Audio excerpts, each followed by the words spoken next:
So hello guys, welcome back to my new video. I hope आप सब अच्छे होंगे। तो आज की वीडियो में हम लोग पढ़ने जा रहे हैं हाइपरटेंशन के मेमोनिक्स। जी हाँ गाइस, हाइपरटेंशन में काफ़ी ज़्यादा ड्रग्स होती हैं जो याद करना थोड़ा मुश्किल हो जाता है। तो आज हम लोग इसके मेमोनिक्स देखने वाले हैं। काफ़ी आपके लिए मेमोनिक्स सिंपल होंगे और आराम से हम इनको याद भी कर लेंगे। तो चलो बिना देरी के इस वीडियो को शुरू करते हैं। सो देखो, हाइपरटेंशन की मेमोनिक्स समझने से पहले ये जान लो कि हाइपरटेंशन क्या होता है ना। हमारे शरीर में ब्लड वेसल की जो वॉल्स होती हैं उन पर जब ज़्यादा प्रेशर डालने लगता है तो उसे हम लोग हाइपरटेंशन कहते हैं।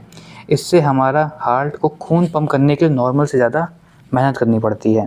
तो मुझे लगता है अब तुम ये हाइपरटेंशन समझ गए, इसकी सिंपल डेफिनेशन काफ़ी थी, ये तुम्हारे दिमाग में बैठ ही रहेगी। हम लोग हाइपरटेंशन की मेन 4 क्लासेस पढ़ने वाले हैं, जिसमें आता है ACE inhibitor, ARB, beta blocker और कैल्शियम चैनल ब्लॉकर। सबसे पहले हम लोग एस इनहिबिटर समझते हैं। तो देखो, अगर सिंपल शब्दों में समझे तो एस इनहिबिटर आपके ब्लड वेसल के लिए एक रिलैक्सेंट की तरह काम करता है। इनका मेन काम हाई ब्लड प्रेशर को कम करना और दिल पर लोड कम करना होता है।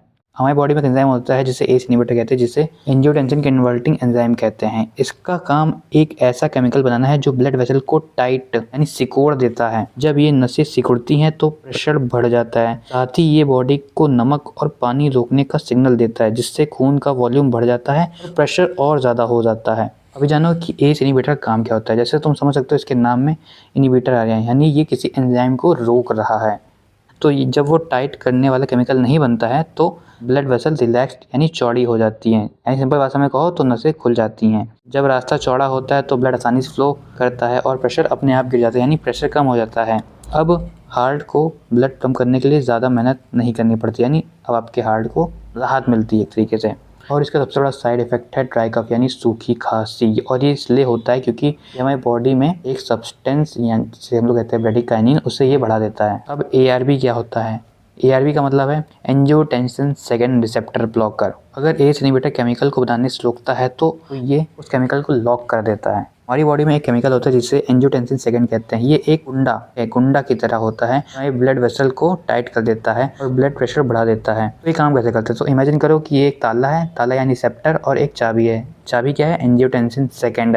अब ARB क्या करता है? ARB उस ताले में मिट्टी भर देता है जिससे चाबी काम ना करे। तो नतीजा क्या होता है? नसें जो होती हैं वो रिलैक्स हो जाती हैं, यानी जो आपकी नर्व्स होती हैं वो रिलैक्स हो जाती हैं और BP कंट्रोल में रहता है। जो सिकुड़ गई थी ना नस, वो अब रिलैक्स होती हैं यानी खुल जाती हैं। अब इनके मेमोनिक्स कैसे याद रख सकते हो? अब इनके ड्रग्स में लास्ट में साल्टन आता है। साल्टन को शैतान से याद करो, शैतान यानी साल्टन। इनके ड्रग्स में जिनके लास्ट में साल्टन आ रहा हो वो है हमारी ARB ड्रग्स, जैसे लो साल्टन, वाल साल्टन, टेनमिल साल्टन, कैंडे साल्टन, ये इनकी हो गई।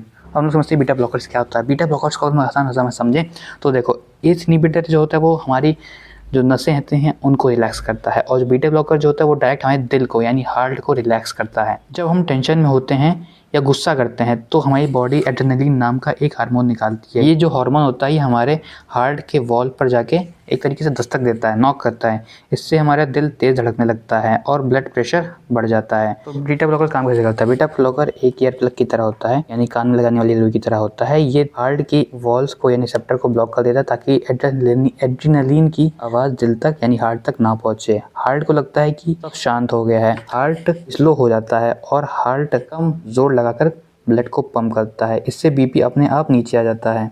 अब इसका मेमोनिक्स कैसे याद कर सकते हैं? बीटा ब्लॉकर की पहचान बहुत सिंपल है ना।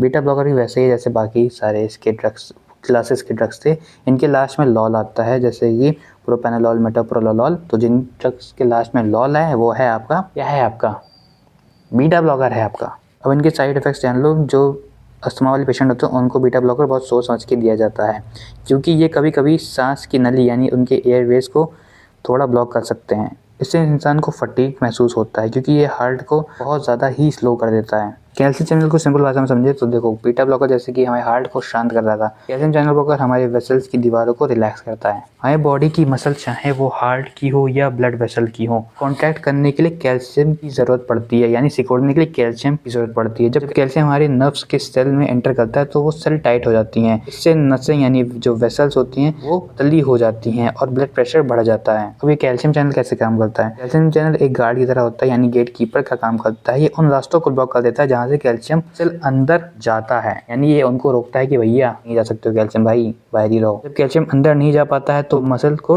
टाइट होने का सिग्नल नहीं मिलता, ब्लड वेसल बिल्कुल रिलैक्स और चौड़ी हो जाती हैं, इससे खून आसानी से फ्लो करने लगता है और बीपी ऑटोमेटिकली नीचे गिरने लगता है। इसके मोमेनिक्स याद करना भी बहुत ईजी है, जैसे बाकी सब क्लास के ड्रग्स से इसका भी याद करना बहुत ही सिंपल है। अब इनका क्या है, ड्रग्स के लास्ट में डिपीन आता है, जैसे एम्लोडिपीन हो गया, निफेडिपीन हो गया, फेलोडिपीन हो गया। ऐसे आप कैल्शियम चैनल ब्लॉकर्स के ड्रग्स को याद कर सकते हैं। ये साइड इफेक्ट क्या है, एंकल स्वेलिंग, क्योंकि ये जो है वेसल को बहुत ज़्यादा रिलैक्स कर देते हैं, कभी कभी एक्स्ट्रा फ्लूइड पैरों के पास जमा हो जाता है। कॉन्स्टिपेशन, ये पेट की मसल को भी रिलैक्स कर सकते हैं, जिससे डाइजेशन थोड़ा स्लो हो सकता है। तो आई होप आपकी वीडियो हेल्पफुल लगी तो इस वीडियो को लाइक जरूर कर देना, कमेंट करके बताओ कि मेमोनिक्स की वीडियो कैसी लगी, और चाहते हो मैं ऐसी वीडियोस और बनाऊँ तो सब्सक्राइब करना मत भूलना, ठीक है। मिलते किसी नेक्स्ट वीडियो में, तब तक के लिए बाय बाय।